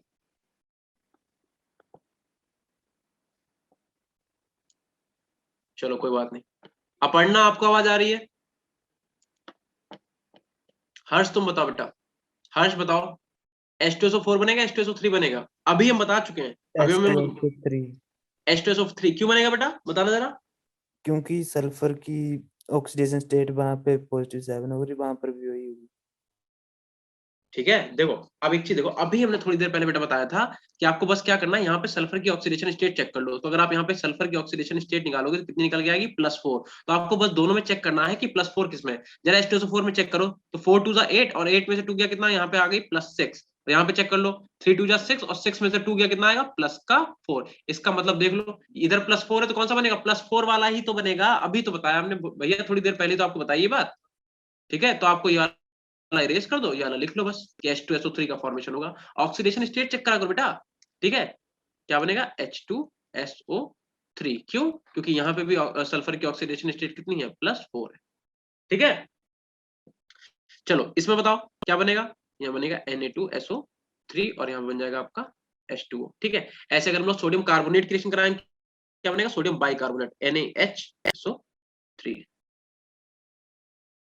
Sodium by sulphide, sorry sodium bicarbonate की बनेगा, CO2 स्टूडेंट करा रहे हैं, ठीक है। यहाँ बताओ बेटा, अगर SO2 की रिएक्शन Cl2 से करा दो क्या बनेगा? कोई बता सकता है? SO2Cl2, इसे इंपॉर्टेंट लिख लेना बेटा, ठीक है, ये पूछी हुई रिएक्शन है, ठीक। सल्फ्यूरिल क्लोराइड का फॉर्मेशन होगा, ठीक है, यहाँ पे लिख लो सल्फ्यूरिल क्लोराइड, ठीक है, इसका फॉर्मेशन हो। और एक रिएक्शन आज इसकी और लिख लो, वैसे पीछे लिखवा चुके हैं, फिर से लिख लो। अगर आपने SO2 की रिएक्शन O2 से कराई तो क्या बनेगा बताओ? SO3 बन तो जाएगा, लेकिन इसे धक्का देना पड़ेगा कि नहीं देना पड़ेगा? बताओ, ऐसे नहीं बनेगा। कौन सा कैटलिस्ट लेना पड़ेगा बता दो, अभी पीछे लिखवाई रिएक्शन, कौन सा कैटलिस्ट यूज करेंगे? B2O5 V2O5, ठीक है। हम लोग कैटलिस्ट कौन सा यूज करेंगे? हम लोग कैटलिस्ट यूज करना पड़ेगा V2O5, तभी ये रिएक्शन होगी, अदरवाइज ये नहीं होगी, ठीक है, ध्यान रखना। तो कैटलिस्ट अगर आपने नहीं लगाया तो रिएक्शन नहीं होगी। कैटलिस्ट का काम पता है वो क्या होता है? आवाज आ रही है आपको मेरी? हमें ऐसा लग रहा है आवाज कट रही है, आ रही है। कैटलिस्ट का काम पता है क्या होता है? देखो हम बताते हैं, देखो ऐसे आप ऐसे एक चीज समझो, ठीक है।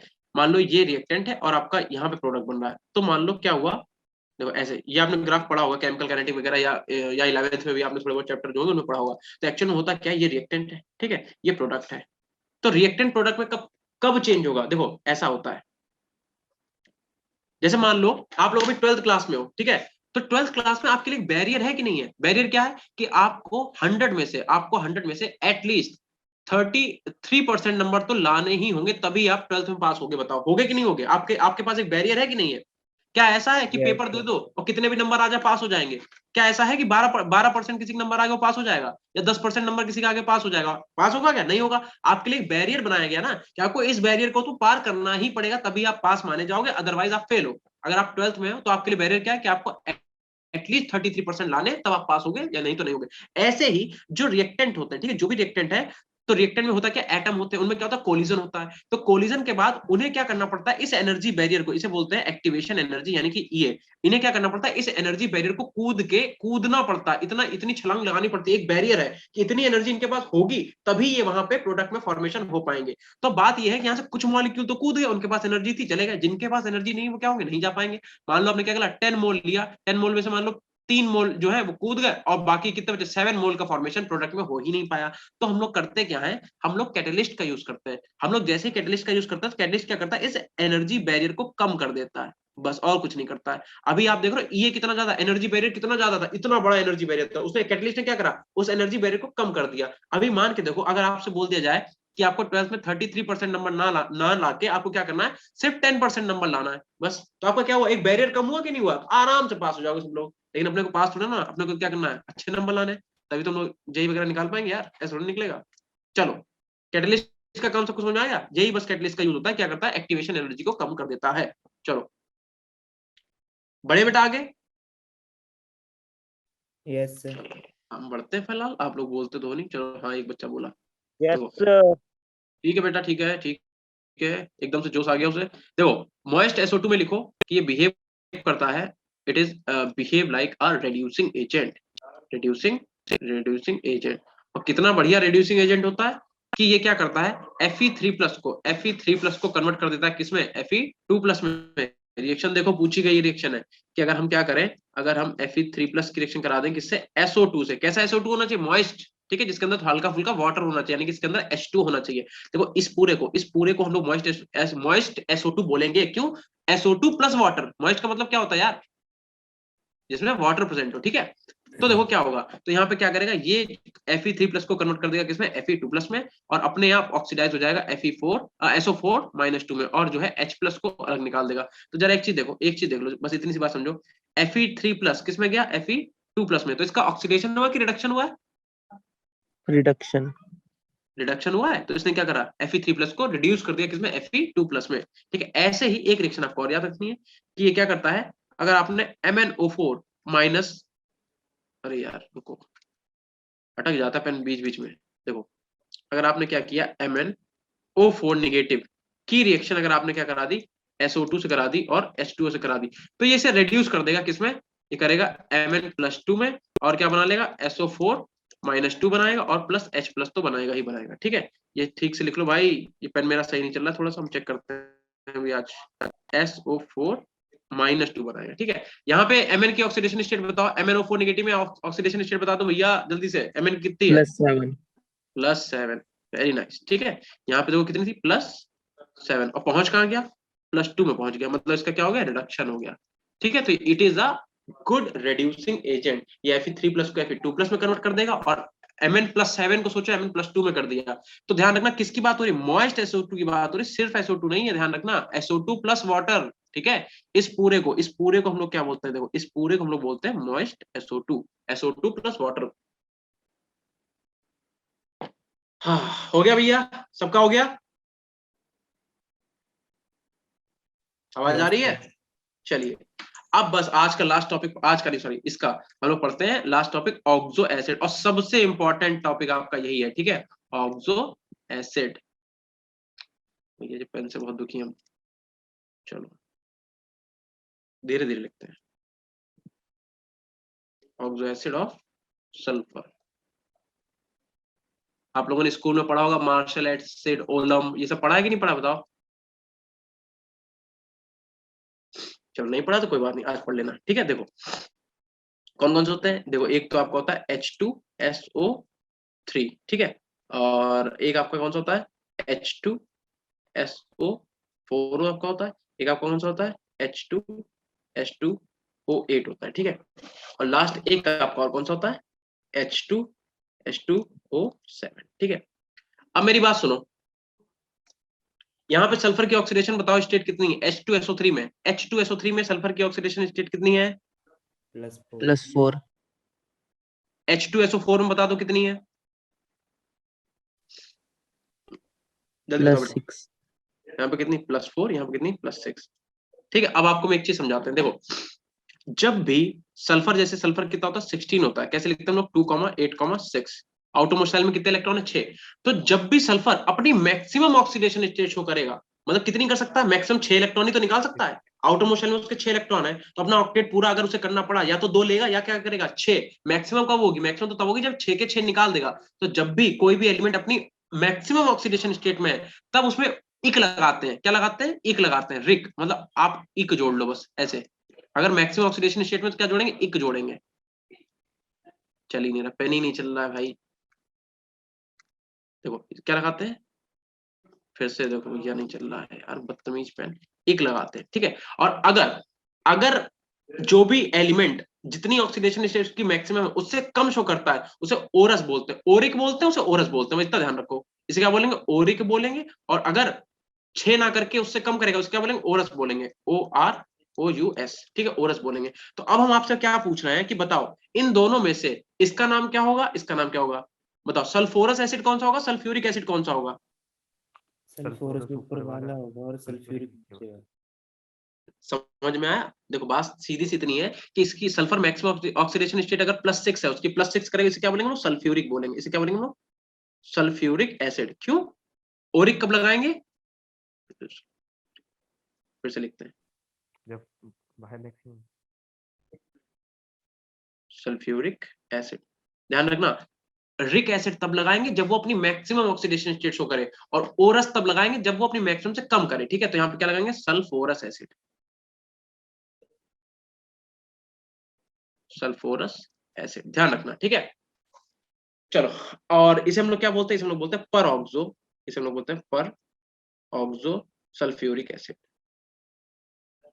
पर ऑक्सो क्यों बोलते हैं वो भी हम आपको भी बताते हैं, पर ऑक्सो इसे क्यों बोलते हैं। ठीक है, और इसे हम लोग क्या बोलते हैं, इसे हम लोग पायरो बोलते हैं, pyro sulphuric acid, sulphuric acid. ठीक है, और या फिर हम लोग इसे ओलियम भी बोलते हैं, ओलियम भी कुछ लोग बोलते हैं। ठीक है, और इसे हम लोग मार्शल एसिड भी बोलते हैं। ठीक है, मार्शल एसिड, ध्यान रखना। ठीक है, डायरेक्ट नाम से पूछा सकता है, इनकी बस आपको स्ट्रक्चर्स देखनी है, इसकी यहाँ पे बनाते हैं, इसकी यहाँ पे ऐसे, इसकी यहाँ बनाते हैं। ठीक है, तो देखो H2SO3 की स्ट्रक्चर कैसे बनेगी, देखो सल्फर, और सल्फर से एक क्या करो, डबल बॉन्ड O जोड़ दो। ठीक है, फिर क्या करो आप, एक इस से OH जोड़ दो, एक इधर क्या करो OH जोड़ दो। सल्फर देखो कितने बॉन्ड बना चुका है, कितने इलेक्ट्रॉन यूज कर चुका है आपने, देखो 1 2 3 4। आउटरमोस्ट शेल में होते कितने सल्फर के, 6, तो यानी कि इसके पास एक लोन पेयर हो जाएगा। समझ गए, एक इसके पास क्या हो जाएगा, लोन पेयर। ठीक, ऐसे अगर हम लोग H2SO4 की बनाएंगे स्ट्रक्चर कैसे बनाएंगे, देखो तो S double bond O double bond O और यहाँ पे क्या आ जाएगा, एक OH इधर, एक OH इधर।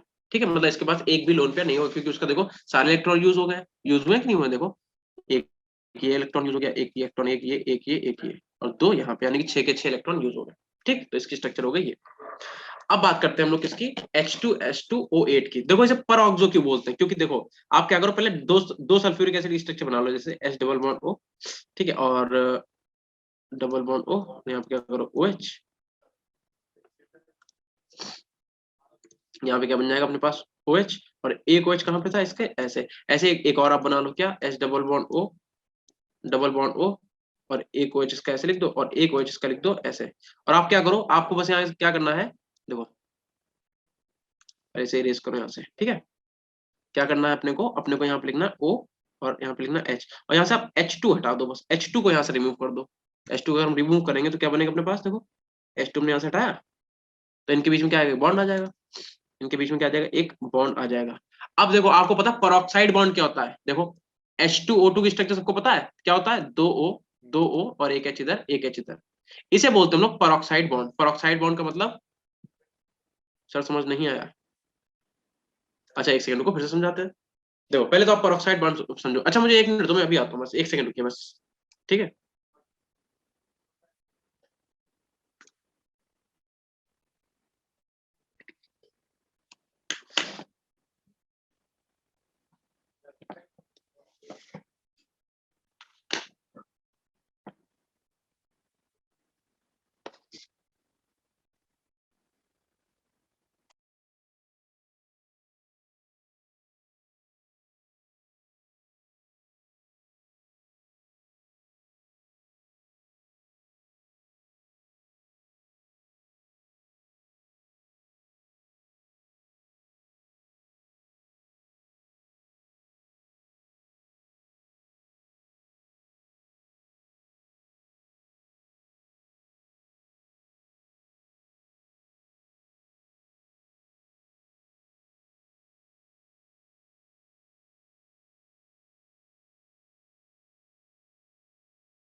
चलिए आवाज आ रही बेटा आप लोगों को, Yes, sir.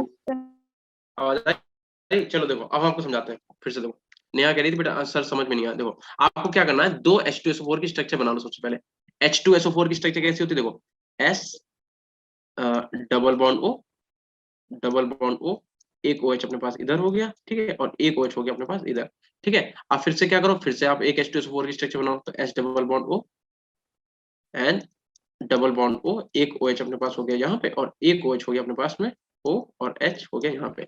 हम आपको बताना ये चाह रहे हैं कि H2S2O8 की स्ट्रक्चर होगी क्या, हम स्ट्रक्चर बनाना सिखा रहे हैं कैसे आप बनाओगे। तो देखो आपको क्या करना है, बस आपको यहाँ से ये वाला H और ये वाला H, इन दोनों H को हटा दो यहाँ से। ठीक है, तो आप जब इन दोनों H को यहाँ से हटाओगे, ठीक है, तो क्या होगा कि दोनों ऑक्सीजन के बीच में एक बॉन्ड आ जाएगा। ठीक है, इन दोनों ऑक्सीजन के बीच में क्या होगा, एक बॉन्ड आ जाएगा। और ये कौन सा बॉन्ड है, अगर आपको पता हो, इसी को हम लोग बोलते हैं परऑक्साइड बॉन्ड। ठीक है, कौन सा बॉन्ड है ये, परऑक्साइड बॉन्ड। जब ऑक्सीजन और ऑक्सीजन के बीच में क्या आ जाए, सिंगल बॉन्ड आ जाए, तो हम लोग क्या बोलते हैं, peroxide bond. This is known as peroxide bond. ठीक है, जैसे कि ये वाला स्ट्रक्चर देखो H2O2 में, H2O2 क्या होता है, हाइड्रोजन पेरोक्साइड इसका नाम होता है। तो हाइड्रोजन पेरोक्साइड क्यों होता है, क्योंकि यहाँ पे पेरोक्साइड बॉन्ड होता है। और पेरोक्साइड बॉन्ड क्या होता है, अगर ऑक्सीजन और ऑक्सीजन के बीच में सिंगल बॉन्ड आ जाए उसे हम लोग क्या बोलते हैं, पेरोक्साइड बॉन्ड। इसे यहाँ से हटा दो। तो ये अपनी स्ट्रक्चर बन गई किसकी, ये बन गई अपने पास H2H2O8 की। अब देखो इसे क्यों बोलना है, अब समझ में आया, पेरोक्सो क्यों बोलना है। पेरोक्सो का मतलब यहाँ पे पेरोक्साइड बॉन्ड है, किसके थ्रू, ऑक्सीजन के थ्रू। इसीलिए हम लोग इसे बोल रहे हैं पेरोक्सो एसिड।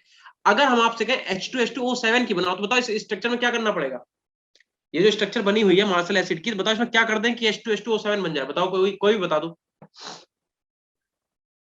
बताओ भाई, एक बता दो बेटा। ऑक्सीजन कम।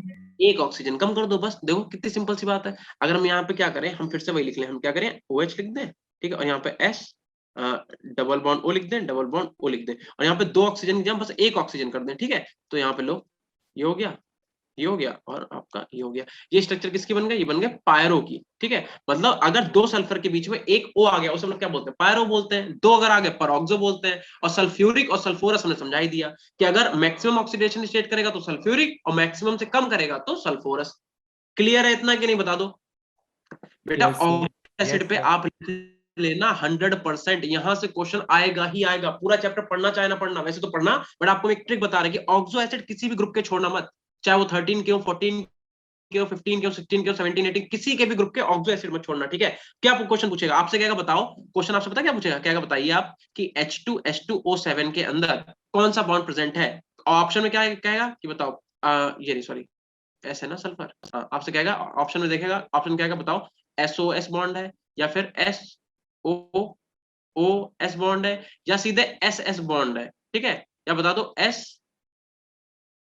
डबल बॉन्ड O S, इस टाइप का बॉन्ड है। तो इस टाइप का आपको 4 ऑप्शन दे देगा, बताओ H2H2O7 के अंदर कौन सा बॉन्ड है। तो अगर आप लोग को स्ट्रक्चर बनानी आती है, आपको पता है कि SOS बॉन्ड है, देख लो कौन सा बॉन्ड है, SOS बॉन्ड है।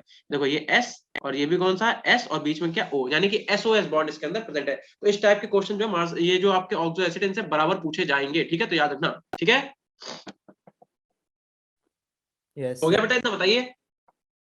Yes, sir. Yes sir. Yes, sir. चलिए ठीक है, बस एक सेकंड, ठीक है। अब आप हेडिंग डालो सल्फ्यूरिक एसिड, ठीक है, ठीक है बेटा, नहीं, ठीक है। आप हेडिंग डालिए, लास्ट टॉपिक है बस ये, ठीक है। इसके बाद ग्रुप 16 आपका खत्म हो जाएगा, तो इसे खत्म कर लो फिर ही जाओ, ठीक है। फिर आपने एग्जाम की तैयारी करिए, और फिर नेक्स्ट हम लोग जब भी मिलेंगे तो हम लोग यहीं से कंटिन्यू करेंगे, ठीक है। सल्फ्यूरिक एसिड, देखो अभी आप ये पढ़ रहे हो तो आपको लग रहा होगा अरे यार इतनी थ्योरी, मतलब इतनी रिएक्शंस इतनी, लेकिन हम सही आपको बता रहे हैं, हमने आपको एक भी थ्योरी का पार्ट नहीं लिखवाया, सिर्फ हमने आपको वही क्वेश्चन लिखवाए जो आपके डायरेक्ट क्वेश्चन आएंगे, वही चीज हम डायरेक्ट नोट कराएंगे, ठीक है। जैसे आपके जो भी हमने जितने भी नोट्स बनाए, नोट्स अच्छे बनाना, ठीक है। नेक्स्ट हम लोग जब भी मिलेंगे आपके पास प्रॉपर नोट्स होने चाहिए, हम लोग सीधे क्वेश्चन से डील करेंगे, ठीक है। तो देखो सल्फ्यूरिक एसिड की सबसे पहले क्या देखनी, प्रिपरेशन, तो आप लिख लो, हम PPRN प्रिपरेशन की बात करेंगे सबसे पहले, ठीक है। तो देखो इसका आपको पता है, आपने 12th में पढ़ रखा हो, कौन सा प्रोसेस यूज करते हैं हम लोग, कॉन्टैक्ट प्रोसेस, ठीक है। कॉन्टैक्ट प्रोसेस ध्यान रखना, it is a 3 step process, लिख लो, it is a 3 step process. 3 step का प्रोसेस है। सबसे पहले क्या करते हैं, देखो स्टेप फर्स्ट में हम क्या करते हैं, स्टेप फर्स्ट में हम क्या करते हैं, हम करते हैं बर्निंग, फिर से लिखते हैं, ठीक है। क्या करते हैं हम लोग,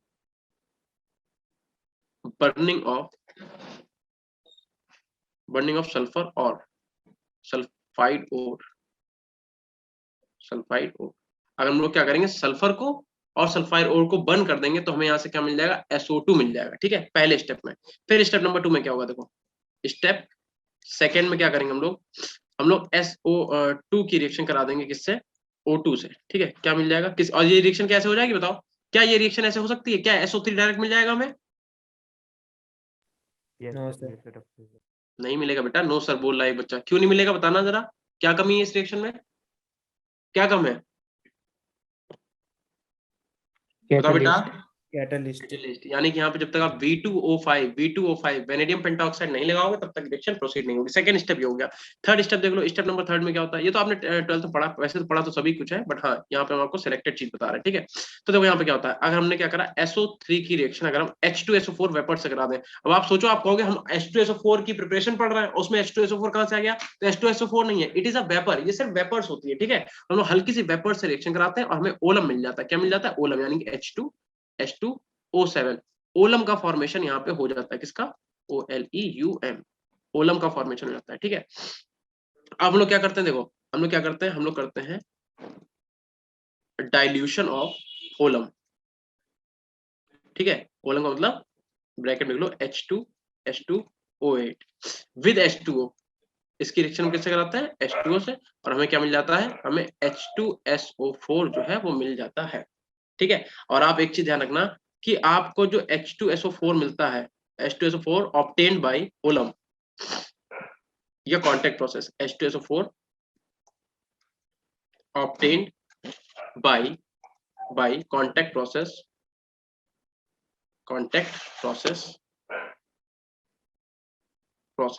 ठीक है। जो आपको H2SO4 मिलता है कॉन्टैक्ट प्रोसेस, कितना होता है, कितने, इसकी परसेंटेज क्या, 96 से 98% तक ये प्योर होता है, ध्यान रखना। कॉन्टैक्ट प्रोसेस जो है H2SO4 को बनाने के लिए सबसे बढ़िया प्रोसेस है, ठीक। इतना नोट कर लीजिए जल्दी से। तो जहां से क्वेश्चन, O7 नहीं होगा ओलियम का, क्या कर बेटा, ओलियम का O7 नहीं होगा। हाँ O7 होगा, मैंने क्या कहीं गलत लिखा गया, कहाँ पे गड़बड़ किया मैंने, डाइल्यूशन, अच्छा हाँ यहाँ पे O7 होगा, ठीक है बेटा, यहाँ पे आप O7 कर लो, ठीक है, ठीक है बेटा, नोट हो गया सबका, Yes, sir. ठीक है। अमित आपको आवाज आ रही है मेरी,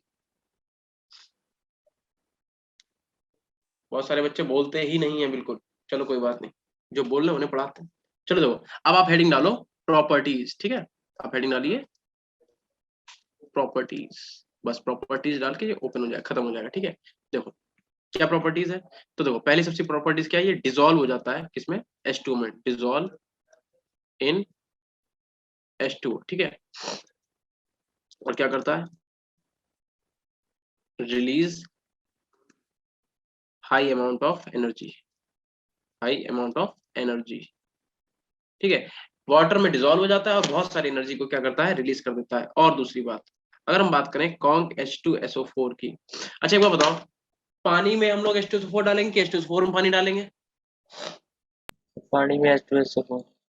हाँ, लेकिन ध्यान रखना हाईली रिएक्टिव है, इसलिए पानी में कैसे डाला जाता है, देखो जैसे मान लो पानी, आपने क्या करा, बीकर में पानी लिया, साथ साथ हाँ, और ग्लास से टच करके इसकी एक ड्रॉप ली, H2SO4 की एक ड्रॉप ली, और ग्लास की जो सरफेस है उसे टच करा के हल्का हल्का एक ड्रॉप को पूरे में टच करा के डाला जाता है, फिर उसे स्टिल हिलाते रहते हैं हल्का हल्का, तब जाके डिसॉल्व होता है, ध्यान रखना। अगर आपने डायरेक्ट डाल दिया ना, ब्लास्ट हो जाएगा, फट जाएगा, कुछ भी हो सकता है, मतलब हाईली रिएक्टिव होता है, ठीक है, ध्यान रखना। तो conc H2SO4 is added in H2O slowly. देखो ये प्रॉपर्टी क्यों लिखवाई जा रही है आपको, ताकि अगर कभी आप लैब में पहुंच जाओ, ठीक है, तो बहुत संभाल के करो, आपको पता, आपने पढ़ रखा है कि ऐसे नहीं हम लोग कर सकते हैं, ठीक है। ठीक ना, बाई, एक यहाँ पे क्वेश्चन पूछेंगे, ठीक है, बाई कांस्टेंट स्टीयरिंग,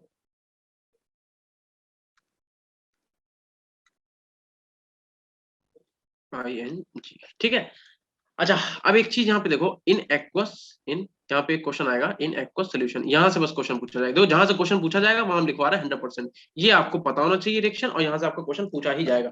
अगर हम क्या करें, H2SO4 एक्वस की रिएक्शन करा दें वाटर से, ठीक है, H2SO4 एक्वस की रिएक्शन करा दें वाटर से, प्लस हम क्या करें, इसमें पानी मिला दें, ठीक है, कैसा पानी, लिक्विड फॉर्म में, तो क्या बनेगा, देखो एक तो आपका H3O पॉजिटिव बनेगा, प्लस आपका HSO4 निगेटिव बनेगा, ठीक है, दोनों ही एक फॉर्म में होंगे, ठीक है, ध्यान रखना। ये भी किस फॉर्म में होगा, ये भी आपका एक्वस एसिड है, पता ही होगा आपको, और ये भी आपका एक्वस फॉर्म में होगा, एक्वस फॉर्म में। तो मान लो यहाँ पे जो रेट कांस्टेंट है, फॉर्मेशन कांस्टेंट, उसमें Ka मान लिया, ठीक है। ऐसे हम दूसरी रिएक्शन लिख रहा है, हम क्या बोले, आपने पढ़ रखी है वैसे एनसीईआरटी में, ठीक है, फिर एक बार देख लो, लेकिन HSO4 निगेटिव, ये भी हमने क्या लिया, एक्वस फॉर्म में लिया, ठीक है, एक्वस फॉर्म में, और इसकी भी रिएक्शन हमने करा दी H2O लिक्विड से बना के अपने पास H3O positive hydronium ion and SO4 negative, ठीक है। ये कैसा है, ये भी आपका एक्वस फॉर्म है, और ये भी आपका कैसी है, एक्वस फॉर्म है, ठीक है, और इसे हम बना दे रहे हैं, इसे चलो Ka1 मान लो, इसे आप मान लो Ka2। आपको बताना क्या है, क्वेश्चन ये है कि बताओ Ka1 और Ka2 में किसकी वैल्यू ज्यादा होगी, रेट कांस्टेंट किसका ज्यादा होगा, एसिडिटी किसकी ज्यादा होगी, बता दो। Ka1 और Ka2 क्या होगा, किसकी ज्यादा होगी बताओ, पहली रिएक्शन में या दूसरी रिएक्शन में, Ka1 ज्यादा होगा कि Ka2 ज्यादा, Ka1 ज्यादा होगा, क्यों क्यों बेटा, रीजन बताइए। Sir H2SO। फिर से बोलो बेटा, आप रीजन बताओ क्यों ऐसा होगा। देखो, अब देखो यहाँ पे एक चीज समझो, ये वाली रिएक्शन जरा ध्यान से देखो आप लोग, इस वाली रिएक्शन को ध्यान से देखो। आपने क्या करा, H2SO4 को वाटर के साथ रिएक्ट कराया, आपका बना क्या, आपका बना H3O पॉजिटिव और एक और मॉलिक्यूल निकला जिसे बोल रहे हैं HSO4। यानी कि इस वाली रिएक्शन में भी एक हाइड्रोजन और है जो जिसे हम लोग डिसोसिएट कर सकते हैं, मतलब इसके पास एक प्रोटॉन और है जिसे हम निकाल सकते हैं। तो इसका मतलब Ka1 की जो वैल्यू है वो ज्यादा होगी। हम आपको बता दें Ka1 की वैल्यू 10 से भी ज्यादा होती है, ठीक है, 10 से भी ज्यादा इसकी वैल्यू होती है। और जो Ka2 की वैल्यू होती है वो होती है अप्रोक्सीमेटली 1 इसे ठीक करते हैं, ठीक है, ये कितनी होती है, यहाँ पे लिखो K2 की जो वैल्यू होती है वो अप्रोक्सीमेटली होती है 1.2 इंटू 10⁻²। ठीक है, तो ध्यान रखना Ka1 की वैल्यू जो है बहुत ज्यादा होती है, क्यों, क्योंकि देखो H2SO4 को हमने वाटर से रिएक्ट कराया, हाइड्रोनियम आयन बना, प्लस HSO4 नेगेटिव बनाया। अब जो HSO4 है इसके अंदर भी तो एक हाइड्रोजन है, मतलब इसे क्या कर सकते हैं, इसे फिर से निकाल सकते हैं। तो इसका मतलब Ka1 ज्यादा होगा, ध्यान रखना कितना ज्यादा होता है, 10 से भी ज्यादा होता है, ठीक है। ये बहुत बड़ी बात है, ठीक है, ये वेरी लार्ज, बहुत ही बड़ा जो है अमाउंट है Ka1, बहुत बड़ी वैल्यू है, ठीक है। कर लिया नोट बेटा, यस सर। Yes, sir. बस Yes. 5 दिन आपके और लेंगे, बस इस चैप्टर को फिनिश करना है, ठीक है, मतलब ग्रुप नंबर 16 को। आप यहाँ पे क्या लिखो, आप लिखो आपका जो बस ये लास्ट पेज है, ठीक है, कॉन्क H2SO4 होता है, ये आपका डिहाइड्रेटिंग एजेंट होता है। क्या होता है, डिहाइड्रेटिंग एजेंट। डिहाइड्रेटिंग एजेंट का मतलब क्या करेगा, जो भी रिएक्शन है उसमें से वाटर को एलिमिनेट कर देगा, वाटर को हटा देगा, वाटर को सोख लेगा, ठीक है। तो ध्यान रखना, अगर आपने C12H22O11 इसकी रिएक्शन अगर आपने कॉन्क H2SO4 से करा दी, कॉन्क H2SO4 से, तो क्या करेगा, इससे वाटर निकाल देगा, यानी कि इसे रिड्यूस कर देगा, ठीक है, और 11H2O के मॉलिक्यूल जो आपके हैं अलग से निकल जाएंगे, ठीक है। इतनी बात आप नोट कर लो। एक रिएक्शन और नोट करिए, देखिए आप, अगर आपने हॉट कॉन्क H2SO4 लिया, ठीक है, हॉट कॉन्क H2SO4 अगर आपने लिया, अरे भाई पढ़ा लेने दो, तो ध्यान रखना, तो ये कैसा है, मॉडरेट ऑक्सीडाइजिंग एजेंट है, ठीक है, मॉडरेट ऑक्सीडाइजिंग एजेंट, ठीक है। और H2SO4 कैसा है, ठीक है, ये रिड्यूस कर देता है, रिड्यूस कर देता है किसे, SO2 को, ठीक है। चलो, तो ऐसे आप कुछ रिएक्शन देख लो। अगर आपने Cu की रिएक्शन करा दी कॉपर किससे, कॉन्क H2SO4 से,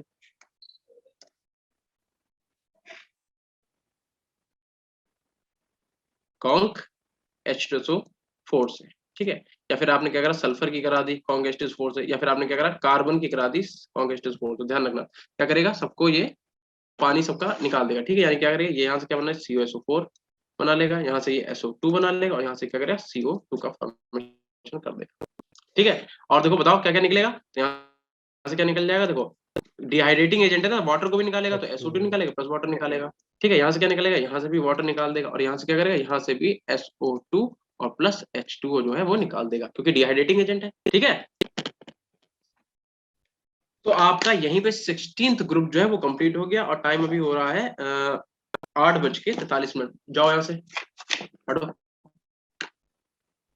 चलो। तो अब नेक्स्ट क्लास हम लोगों की जब भी होगी तो हम लोग यहीं से कंटिन्यू करेंगे, तो आप लोग नोट्स बना लेना, बाकी हम आपके ड्राइव में भी डाल देंगे अच्छे से। अपने एग्जाम दीजिए अच्छे से, ठीक है, एग्जाम देने के बाद मिलते हैं हम लोग।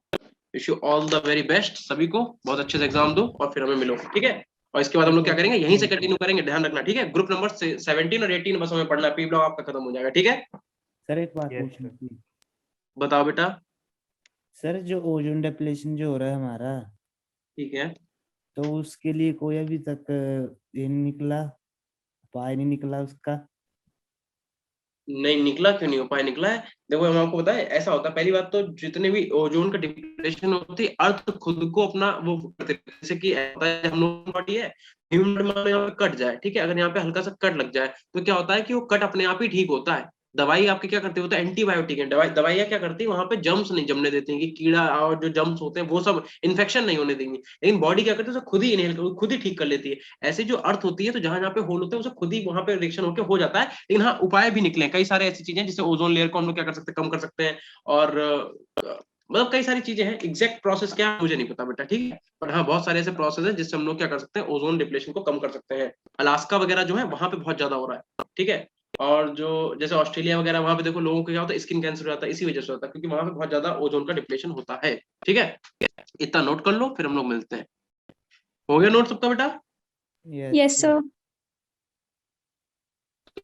चलिए बस हम यहीं तक रखते हैं, ठीक है। Thank you sir. ठीक है Thank you, sir. ठीक है बेटा, ठीक है। Good आप लोग night, अच्छे से sir. कीजिए, एग्जाम के बाद मिलते हैं। गुड नाइट बेटा, ठीक है, good night. Good night, sir. Good night बेटा, Good night. Sir good night.